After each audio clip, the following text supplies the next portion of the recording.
Hi, if you're new here, my name's Terry, and I created this channel to kind of talk about a bunch of random different things, follow our life a little bit.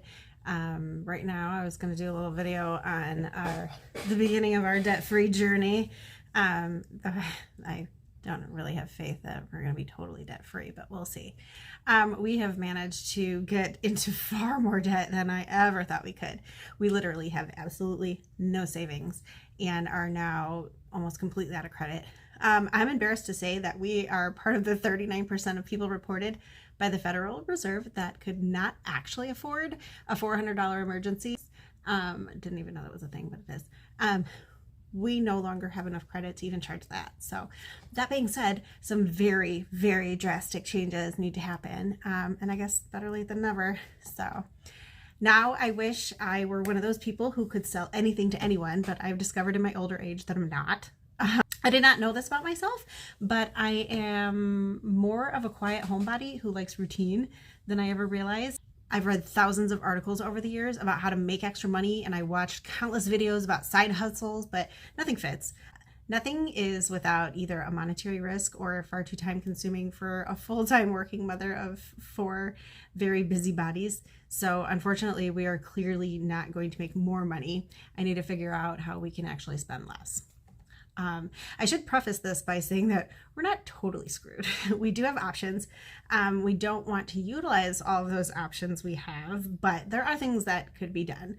We just need to figure out what we're willing to change and what we're fighting for and exactly how to prioritize things.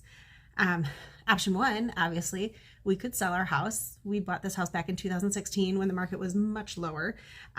We took a huge hit on property tax increases that year. So, we've never really been able to pay toward additional principal because of that. There's still an insane amount of little things that need to be fixed or updated, but we did put a lot of work into this house in 5 years, in the 5 years that we've been here. We have new siding, brand new driveway with a custom drain. One of the bathrooms was reconfigured and updated. We removed a dividing wall between the kitchen and the living room to create a more cohesive open concept type space. All the appliances were upgraded. It's not good, but we've had landscaping updates. The backyard was leveled out. We had 2 giant trees with roots in the foundation of our house taken down. We've had some new plumbing and electrical upgrades. We actually yesterday, recarpeted our living room and stairs, and our beautiful kitchen floor just got put in. Yeah, loving that.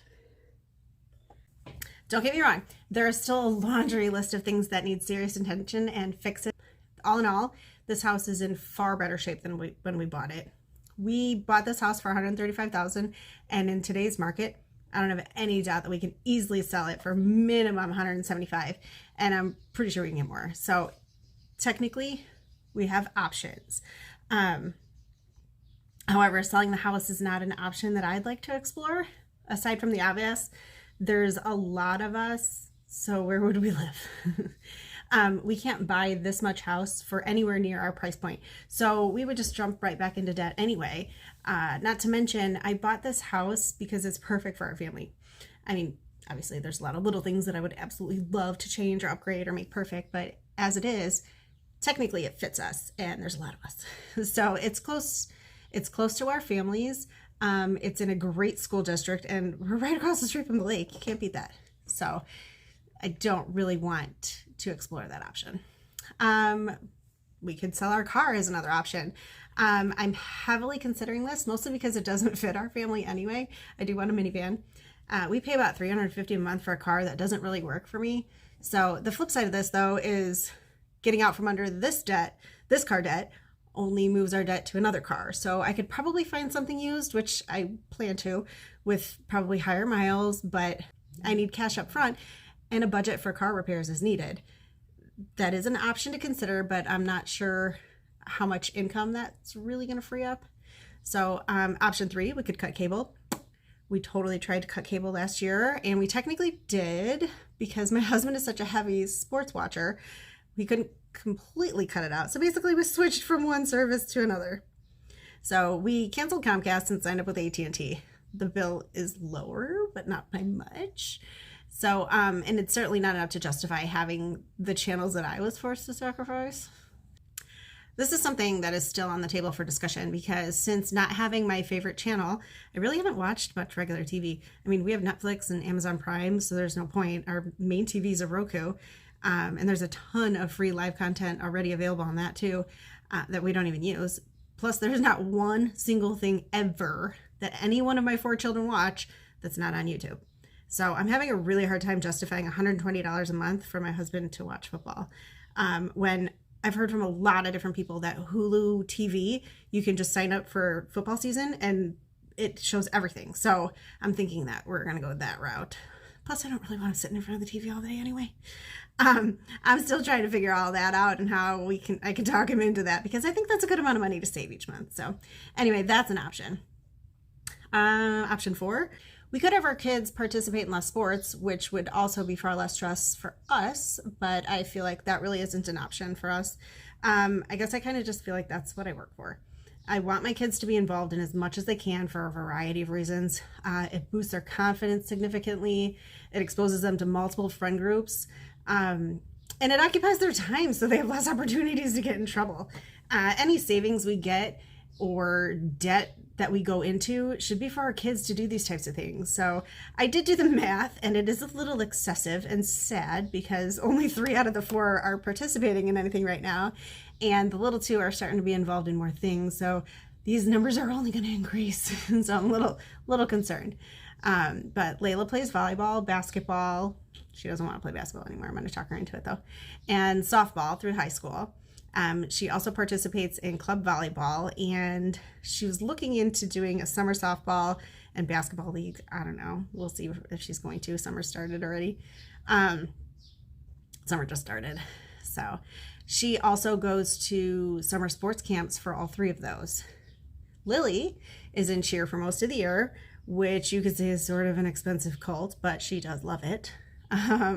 She plays basketball and t-ball for the park district, and pretty soon she's going to play volleyball too.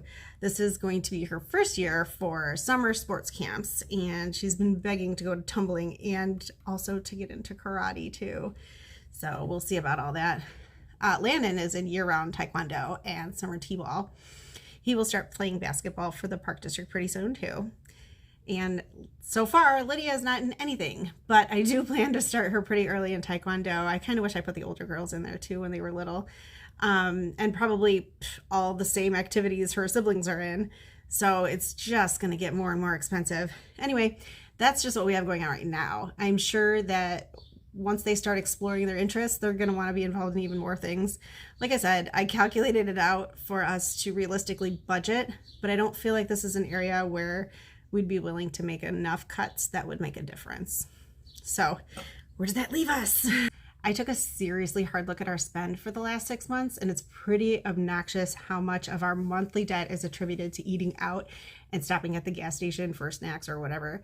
I am embarrassed to say that we literally spent $1,200 every single month for at least the past 6 months on eating out and unnecessary visits to the gas station for things other than gas. Who does that? Really? How on earth did those figures go unnoticed, and how did we get to this point?